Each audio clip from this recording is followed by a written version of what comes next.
Hi everybody, I hope you're having a great day. So earlier one of my videos, I promised story time.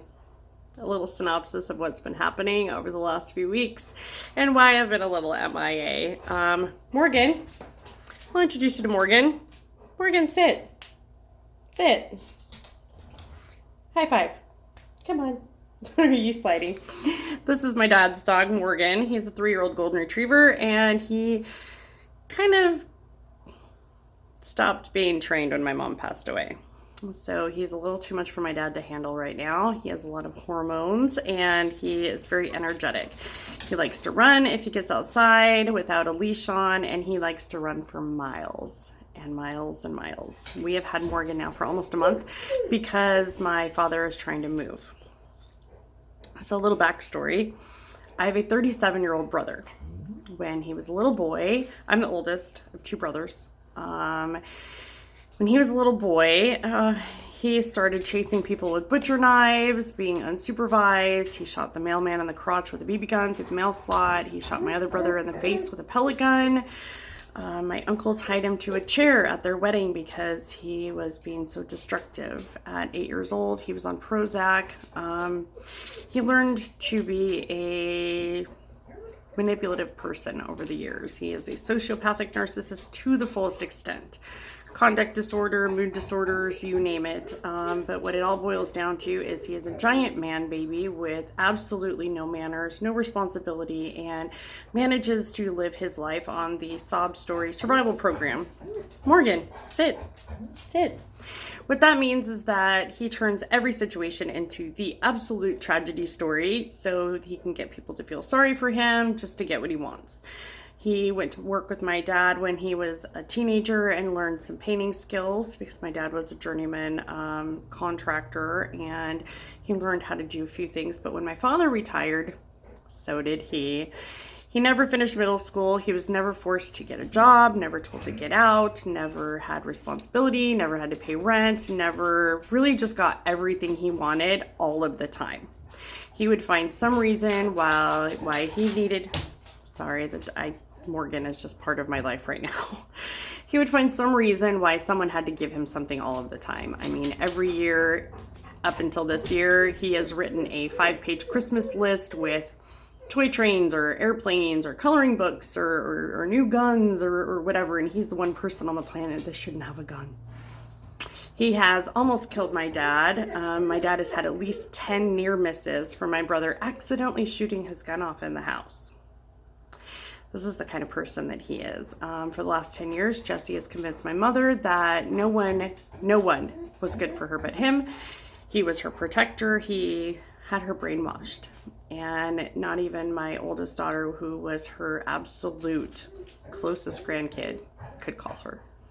He managed to keep my father away from my mother as much as he could. So it really became a very manipulative kind of hostage situation. My parents moved from house to house to house to house. They'd buy, they'd sell, they'd move, they'd rent, they'd get as far as they could because of my brother's actions. I mean, he would cause problems with the neighbors. He would, he would shoot the neighbor's dog or whatever. And my parents, instead of dealing with it, they just kept moving around to cover up what Jesse did. It got so far out of hand that my parents just pretty much gave him what he wanted, did what he wanted, and he throws such a temper tantrum that it got to the point to where he was controlling them. And I mean, he met a squatter like 8 years ago, some lady in the woods, and within 2 days he had moved her in.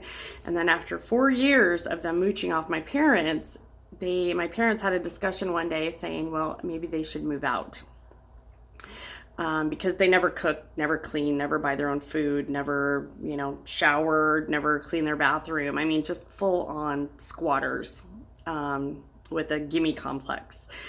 They decided to have a baby, so my parents wouldn't kick them out. So then they had a baby, and my mother was raising their child while they sat around playing video games and demanding whatever they wanted. And they got it because they were good at manipulating my parents.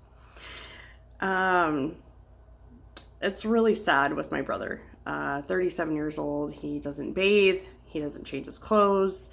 We got him a job with the contractor across the street, and he's worked probably 5 days. And he's made a good amount of money, but every day he goes and gets a draw from the boss and drinks it all up. Every single day, it's at least $100 in alcohol, if not more. The other day, he got $250, and the next morning, he was broke. And this is by walking to the market to buy cases of beer and fifths of alcohol. He brings back the case of beer, but he drinks the fifth of alcohol on the way back from the market. It's like a 10-minute walk, and by the time he's back, he's completely smashed. So what's happened over the last month is that my dad is cleaning out the house because he's selling it, and he brought everything here. Everything my mother hoarded for the last 30 years got brought to our house and dropped in our lawn. And my dad didn't want to get rid of any of it. He wanted to have a yard sale because to him, everything is worth something. But we had to convince him that things are only worth what people are willing to pay for them. So it was really hard because we had to pick through things that had been in storage for years. They were wet. The mice had gotten into. It was just really, really difficult. And my dad was going back and forth over the mountains, bringing these truckloads full of things. And it was just really, really hard. Our yard looked like Sanford and Son, our poor neighbors. So 2 weeks ago, a little over 2 weeks ago, my dad showed up on our front lawn. We expected him to just show up and drop some more stuff off or something and then leave again. And he showed up at like 10 o'clock in the morning, and all of a sudden he's in a panic. His license is suspended. So when my mom passed away, my brother played a big part in her death. So I have a little bit of an issue with him because he was never held responsible for what he did. He's a narcissistic sociopath with a lot of different disorders, conduct disorder, things like that. He was on Prozac when he was 8. He's really good at getting out of things. He could lie his way out of a paper bag. It's crazy. But it's hard to be around him. And when my mom passed away, my dad became his caretaker. And what that means is that he has, he could be charged with elderly abuse from what he's done with my dad. He's been charged with assault for choking my dad last year and things like that. But somehow it's like battered women syndrome. It's like my dad just keeps rolling with it because he doesn't know what else to do. And it's been so ingrained in him that Jesse's always right. Jesse gets what he wants, and nobody interferes with Jesse because they don't want to deal with his temper tantrums as a 37-year-old man baby. So when my dad showed up on our lawn, not being able to drive and stuck with my brother, we panicked. Because what that means is that my dad doesn't have anywhere to go, and now all of a sudden our house is a prison with my brother. So my brother has basically overrun our house. We've tried to stick to our guns. When he's drunk, he's not allowed in our house. But what he does is he stands out in our front lawn screaming and yelling and picking fights with people and knocking on the kitchen window and knocking on the back door and just messing with people constantly until he passes out at some point. My dad needed an assessment. He needed a class to get his license back. We finally got that figured out. When he was on his way home from the funeral home after picking up my mother last November, he had 2 drinks, didn't realize between his medication and the alcohol that he blew a .081. So what that meant is he got a DUI. He's never had a DUI before, never been that type of person, but he got a DUI for it. And he's been dealing with the consequences ever since. My brother also cannot drive because he has a DUI as well. He started with using drugs and alcohol at a very young age, like 12, and has been going strong ever since. He stole every single bit of my parents' pain medication for years and never, ever, ever faced consequences for it. He would take all of her cancer drugs. He would take everything he could. At one point, the emotional torture he was putting my mother through, I have a hard time looking him in the face just at what he does. He would try to get her last pain pill out of her, or her last drop of morphine out of her with cancer. And if he couldn't get it from her, she didn't have any more, and she refused to go down to the emergency room and get more for him. He would go behind the house and shoot off his shotgun and pretend to kill himself to put her through the emotional torture of not giving him what he wanted. This is the type of sociopath that is in my family. My brother is the absolute worst. I wish I could film it so people would understand the type of person that he is. He is just the worst. My dad has had so many near misses with my brother almost shooting him in the head that it's unbelievable. Just a couple weeks ago, my brother messed with my dad's truck, and while he was driving down the road, his wheel fell off of his truck because my brother loosened the lug nuts while he was drunk. This is the type of stuff that happens. His trailer wasn't connected to the hitch one day because Jesse was messing with it. There's so many accidents and near misses when Jesse is concerned that it's a constant chaos and drama, and it's scary. So with Jesse at our house and my dad in this crisis, in this emergency, it's been everyday crisis. Every day we wake up and there's a new situation with them. They've been at our house for a little over 2 weeks, consistently. But before that, it was for 3-4 days at a time, and then they'd leave for a day and then come back for 3-4 days at a time for the last month or so. But last Thursday, well, the Thursday before that, it's been about 10 days now, my dad, or Tim and I decided to go on a date night. And every single day, my brother drinks like 3-4 cases of beer. He drinks a fifth of alcohol on top of it, and he is slobbering drunk. We got him a job with the guy across the street, and he doesn't work very much, but this is like the first job he's ever had in his life, besides the one job he got at Jack in the Box when he was 18. And on the second day, he did a slip and fall so he could get L&I. That's the kind of person that he is. So Tim and I went on a date night. We didn't get any phone calls or text messages. And a couple hours later, we showed back up at home. And what do we see? But my brother slobbering drunk on the front porch and my dad's hand in a cast. When we left, you guys, you were cleaning out a refrigerator. So I don't know what happened in between then, but we asked. My brother was inside our house, which he was not supposed to be because he was drunk, playing my husband's drums because he's a drummer. And Jesse decided to help himself while he was loaded. My dad decided to put his hand in the hook of his winch of his new truck and push the button. Well, you guys all know what happens next now, don't you? My dad's hand gets sucked up into the winch and only stops when his hand is completely entangled in the cable and it is up in the winch. My dad is screaming for 10 minutes for my brother to help. Unfortunately, the neighbors think that they're fighting, so they don't come to my dad's aid. After 10 minutes, my brother finally notices my dad is in trouble, goes out to the parking lot, or our driveway, which is now a parking lot because all of their cars and trailers are here, and demands my dad's opiates out of his pockets before he will call 911 for my dad.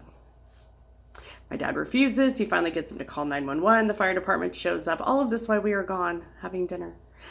Fire department shows up and accidentally pushes the wrong button, so my dad's hand gets stuck more up in the winch. They finally get it out, take him to the hospital, give him some morphine, a lot of it, and a fentanyl patch, and decide to cast it up and send him on his merry way to walk home. No cab, no nothing. Thank you, Skagit Valley Hospital. You guys did a stellar job that day. So everything my dad was supposed to do is now put on hold. I've been taking him to orthopedic specialists, to pharmacies, taking care of his business, doing all of this extra stuff, truck licenses, interlock switch, all kinds of stuff like that. Every single day has been a new Jesse emergency.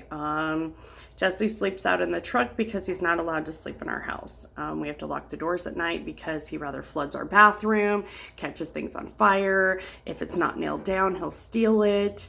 If you have medication in your house, it doesn't matter if it's antibiotics, he will take the whole bottle just to see if it'll do something. So we have had to lock down everything in our house because of him, and it is frightening. He's a walking train wreck, and he knows it, but he refuses to do anything about it. If you talk to him about treatment, he'll just say, well, I'll just kill myself then. Or he'll threaten him, murder suicide with his girlfriend. It's crazy. I have called his treatment specialist. I have called his probation officer. Nobody will talk to me. My dad is just stuck in this mind trap of guilt because my mom made him promise that he wouldn't abandon my brother. Well, my mom babied him so much, and my brother had her so brainwashed that she didn't realize the kind of monster that was being created. He is so manipulative. I mean, this is probably the worst I've ever seen. We're talking about sociopathic narcissist mixed with conduct disorder, mixed with a million other different things, and he knows how to get to people. He can stab you and then make you convinced that you stabbed yourself. He's that good. It's really scary. And my dad doesn't know what to do. My dad has tried to offer him all different opportunities, find him housing, all different kinds of things, but he just keeps refusing because he wants to mooch off my dad. He wants to freeload off my dad and eventually get control of my father and his money. And that's kind of what's happening. He's priming my father to break him down enough to where he just gives up or dies. That's his plan. He has no remorse for people, no feelings, no nothing like that. This is a truly sociopathic narcissist. With a million other things, along with a very, very serious addiction. So I don't know how he hasn't died. He brags about being Narcan. He brags about the amount of alcohol he can consume without having alcohol poisoning, or, I mean, it's insane. I don't know how one body can handle so much. I mean, it is crazy. So Morgan, sit. So at this point, as of last Friday, with all the emergencies that we've had going on, every single day, there is a new emergency when it comes to Jesse. Last Friday, my dad was getting ready to leave because we got him his license back, had him ready to go on the road.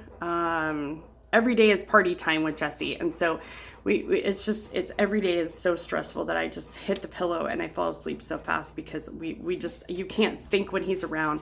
If you're having a conversation with someone, he comes right up in your face and in your ear and starts screaming over the top of them, and he won't stop. You literally just, you can't think when he's around. And so he makes it so hard. So hard. Doesn't matter who you're talking to, what you're doing.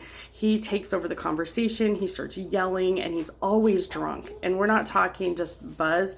We are talking slobbering drunk to where he doesn't know who he is. He doesn't know where he is. He doesn't know what day it is. And he's confrontational all the time. And so you don't know what he's going to do. You don't know if he's got a gun hidden in the truck. You don't know if he's got a knife in his pocket. He's so dangerous. I mean, when we were little, the things that he did that he got away with, I don't understand how this kept going. But that's what he's like now as an adult, so it's even more dangerous. He's the kind of person that will go shoot up a school someday. And it's hard convincing professionals that he's out there. It doesn't matter what we do. He gets out of any legal trouble that he gets into. My dad keeps posting bail. He keeps putting titles for property up for him. He keeps getting him out of jail, and they keep letting him. It doesn't matter what we do. This dangerous person is out here walking around, and we can't stop it. No matter how much warning we have given people, they still don't put him somewhere. They still don't stop him. And it's incredible. We've tried so hard. So Friday, my dad was ready to leave and go back over the mountains to finalize his payment with the property to get it gone. And Jesse comes out on the porch at 11 o'clock. He's completely loaded already and stumbling, can't stand up straight. And he asked for tinfoil. And I didn't really think about it. I just said, it's in the drawer. And he disappears. And a couple of minutes later, the smoke alarms start going off. And I'm thinking, oh crap, he did something again. Every day it's something. So I go in the kitchen and he blew up our microwave. We were down one really good microwave. I'm sad. He wrapped the Taco Bell burrito in tinfoil and put it in the microwave for 2 minutes and walked away. Flames. Our microwave's dead. But he could have caught our house on fire. And he don't care. He doesn't care at all. He floods the bathroom. He breaks things. He steals things. He doesn't care what effect it has on another person. He just walks through it like nothing ever happened.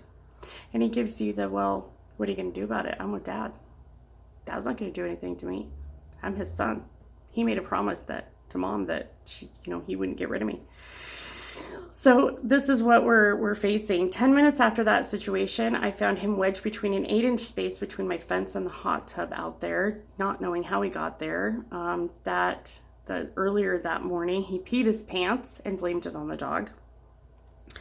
So I had to send my father on the road for 6 hours with my drunk brother, not knowing what was going to happen, and I've been worried for 2 days. They are expected back here any minute now, and my nerves are already shaking because I don't know what's going to happen. I really don't.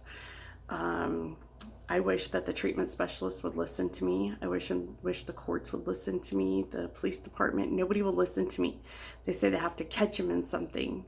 But by the time they get here or to wherever he's at, he's already found a way to get out of it. He's that sneaky. And he's rather going to kill my father. He's going to kill somebody else. I mean, something is going to happen, and there's no way of me preventing it.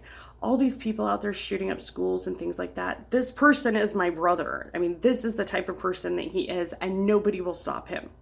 It doesn't matter how much I have begged and pleaded with counselors, police, the courts, you name it, in every county, and they won't do anything with him. I have called his counselor probation officer over here 4 times and left frantic messages, and they won't call me back. I understand privacy issues and laws and things like that. I've worked in the industry. But when a family member is continually asking for help for someone who is supposed to be getting treatment and they're being just ignored, there's a problem there. So even calling the treatment specialist over in Okanogen County, they say, well, sorry, we can't confirm or deny that he's there. Now, there is something that just went into place here in Washington State called Ricky's Law, but it's really hard to get someone involved in it, and I'm trying. But my brother is going to hurt another person. He already contributed to my mother's death, and my father is not far behind if this continues. And so we're trying to be very protective of my dad. But my brother is a wrecking ball of destruction, and it's not going to stop. So a few months ago, he was texting me, asking me to rob a bank with him. And I'm like, you are freaking insane. Why are you even texting me these things? But he was just that drunk. So this is what we're dealing with. This is why I've been a little bit MIA, and my dad has been kicked out of every marina, RV park, you name it. So he doesn't really have anywhere to go. He's trying to find somewhere. He figures if he buys a yacht, which he's doing this week, that he could get away from my brother as long as he's in the middle of the ocean. He can't swim to him. But that's kind of where we're at right now. And my dad is still in this mind trap of, he's worried about his son. What'll happen to his son? And I keep trying to explain to him that no amount of opportunity is going to help Jesse. Jesse just takes, and doesn't think about anybody else. He doesn't want to get better. He doesn't want to have a better life. He just wants to manipulate my father to take whatever my father has. And it's insane. I wish people could see it from my eyes, because what I see, my husband didn't believe me when I told him about my family and why I stay away. And when he finally met my family, he just was like, I'm so sorry. I am so sorry. Because I've kept my distance for so long for a reason. It's a hard thing for me to be around. And now that my dad needs my help, my dad's dyslexic, so it's really hard for him to do paperwork and things like that. So he needs me. But this is crazy with my brother. My brother is like the craziest person that you could possibly be around. The things that this person does at 37 years old, it's just mind-blowing that he gets away with this stuff. He can shoot someone like right past their head and get away with it. Oops, sorry. Or threaten to kill himself or pretend to kill himself, and it's okay. People my dad has spent so many thousands of dollars bailing him out of jail, and I don't know why he keeps bailing him out of jail. It's just crazy.